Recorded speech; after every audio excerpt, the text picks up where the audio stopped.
नमस्कार, आप देख रहे हैं GBN 24 न्यूज। आपके साथ मैं हूं राशि। आइए खबरों की शुरुआत करेंगे।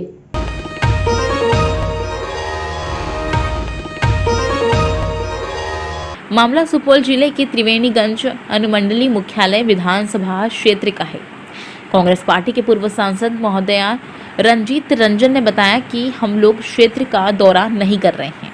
क्षेत्र में दौरा करने का कोई उद्देश्य नहीं होना चाहिए। एक जनप्रतिनिधि का जिनका उद्देश्य होता है वो सिर्फ चुनाव में आते हैं। अभी बरसात का समय है, बाढ़ का समय है, महंगाई चरम पर है। वहीं विपक्ष पर निशाना साधते हुए बताया कि अभी एक अनाउंसमेंट किया है। देश की हालत ऐसी है कि 6 लाख करोड़ लेने के लिए देश की संपत्ति को लीज पर दे रहे हैं, किराए पर दे रहे हैं। पहली बार सुना है, पहली बार समझा है। किसान की हालत बद से बदतर है। दूसरी तरफ युवा बेरोजगार है। इस महंगाई से किसानों पर कितना असर पड़ रहा है, आम आवाम पर कितना असर पड़ रहा है। क्षेत्र और जिले की हालत बद से बदतर है। हम लोग क्षेत्र में लोगों से मिल रहे हैं, देश के हालात के विषय पर विचार विमर्श कर रहे हैं। आश्चर्य होगा कि जिस घर में हम लोग बैठे हैं, क्या पता इस घर को मोदी साहब किराए पर दे दे। पता चले अडानी साहब आकर हमारे घर का किराया मांग रहे हैं।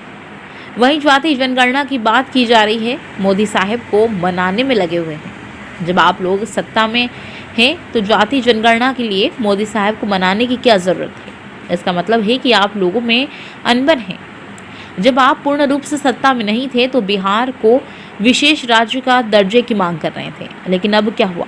बिहार के विशेष राज्य का दर्जा सत्ता में रहकर भी कुछ नहीं कर पाए। आइए सुनते हैं और क्या कुछ कह रही है कांग्रेस के पूर्व सांसद महोदय रंजीत रंजन की जुबानी। आप क्षेत्र का दौरा कर रही हैं, क्या पर्पज है आपका, मुख्य उद्देश्य क्या है आपका? देखिए, क्षेत्र में दौरा करने का कोई उद्देश्य नहीं होना चाहिए एक जनप्रतिनिधि का। जिनका उद्देश्य होता है वो चुनाव में आते हैं। क्योंकि अभी बरसात का टाइम है, बाढ़ का टाइम है और महंगाई चरम पर है। अभी भाजपा ने एक और अनाउंसमेंट कर दी है कि देश के हालात ऐसे हैं कि 6 लाख करोड़ रुपए लेने के लिए वो देश की संपत्ति को लीज पे दे रहे हैं, किराए पे दे रहे हैं। पहली बार ये सुना है, समझा है हम लोगों ने। एक तरफ किसान की बदतर हालत है, दूसरी तरफ युवाओं को रोज़गार नहीं मिल रहा है। तो निश्चित तौर से क्षेत्र और ज़िले और ख़ासकर जो रूरल एरिया है वो ऐसी जगह होती है जहाँ से एक मुश्त सरकार को वोट मिलती है और लोग जीत कर प्रधानमंत्री बनते हैं। उनके जो हालात है सबसे बदतर है।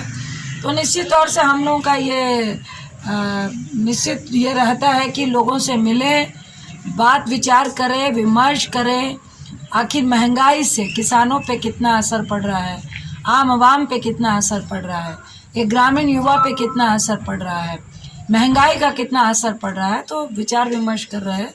और जिस तरह से आज मीडिया पे एक छत्र राज भाजपा वालों ने किया हुआ है और लोगों को सच्चाई से अवगत नहीं करवाना चाहते हैं, तो निश्चित तौर से अभी जो इन्होंने अनाउंसमेंट किया है तो हम लोग ये बताने आए हैं कि आश्चर्य नहीं होगा कि कल जिस घर में हम लोग बैठे हैं तो मोदी साहब आपका घर भी किराए पे चढ़ा दें और पता चले अडानी साहब आपके यहाँ से आकर किराया मांग रहे हैं।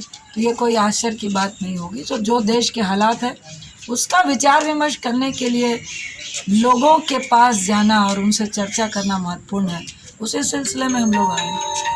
ये जनगणना पे आप क्या कर रहे हैं? जाति जनगणना जो चालू किया है, देखिए, चालू नहीं हुआ है, मांग रखी गई है जिसमें विपक्ष के साथ साथ नीतीश बाबू जो मुख्यमंत्री हैं वो भाजपा के साथी हैं, वो भी जाकर मोदी जी से गुहार लगा रहे हैं। एक तरफ आप उनके साथ में हैं, एक तरफ आप गुहार लगा रहे हैं। तो यहीं से नियत पे लगता है जैसे कि खोट है। अगर जातीय जनगणना आपको इतनी आवश्यक लगती है तो आप सत्ताधारियों के साथ हैं, सत्ता में उनके साथ हैं, आपकी भागीदारी है। तो आखिर क्या वजह है कि आप उनको मना नहीं पा रहे हैं? इसी तरह से बिहार को विशेष राज्य के दर्जे की भी बात थी। जब आप अलग थे तो विशेष राज्य के दर्जे की बात करती थी। जातीय जनगणना हर जात के लिए ज़रूरी है, बशर्ते कि राजनीतिक व्यक्तियों के नियत पे खोट ना हो। तो आप क्षेत्र भ्रमण कर रहे हैं, विकास में क्या स्थिति है? देखिए, आपको हमने बताया कि हम आप ही से पूछते हैं, आप अभी मोटरसाइकिल से आए हैं तो पेट्रोल कितना रुपए का भरा है? और आपकी तनख्वाह कितनी है?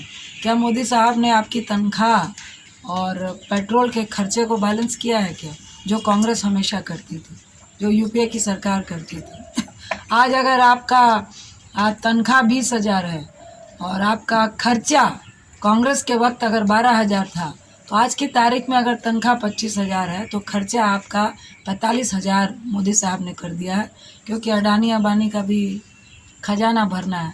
तो जो सिचुएशन है उस पे आप विकास की बात तो छोड़ दीजिए, जो अपने घर का विकास या अपने घर का पेट भर रहे थे, जो 2 रुपए की नौकरी कर रहे थे, आज करोड़ों लोग की नौकरी भाजपा सरकार के आने के बाद चली गई है।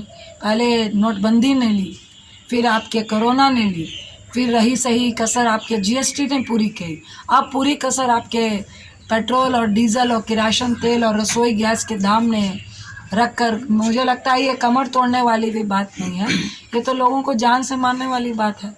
आप ही बताइए, 450 रुपये सब्सिडी का सिलेंडर, यही भाजपा वालों को महंगा लगता था, और आज सब्सिडी भी हट गई है, ऊपर से हर बार 50 रुपये बढ़ा दिए जाते हैं। मुझे लगता है लगभग 950 रुपये 1,000 रुपये गैस सिलेंडर का दाम है। कहाँ गई सब्सिडी, कहाँ गई उज्ज्वला योजना? और आज पेट्रोल डीजल 107 रुपये से 96 रुपये डीजल है, और अफसोस है कि जब 65 रुपये 120 रुपये कच्चा तेल था, तब कांग्रेस की सरकार 34 रुपये डीजल और 44-50 रुपये के करीब पेट्रोल था, और बहुत महंगा हुआ तो 60 रुपये गया था। और आज 42 रुपये कच्चा तेल है और 107 रुपये आप पेट्रोल का ले रहे हैं, 96 रुपये लगभग जगह में आप डीजल का ले रहे हैं।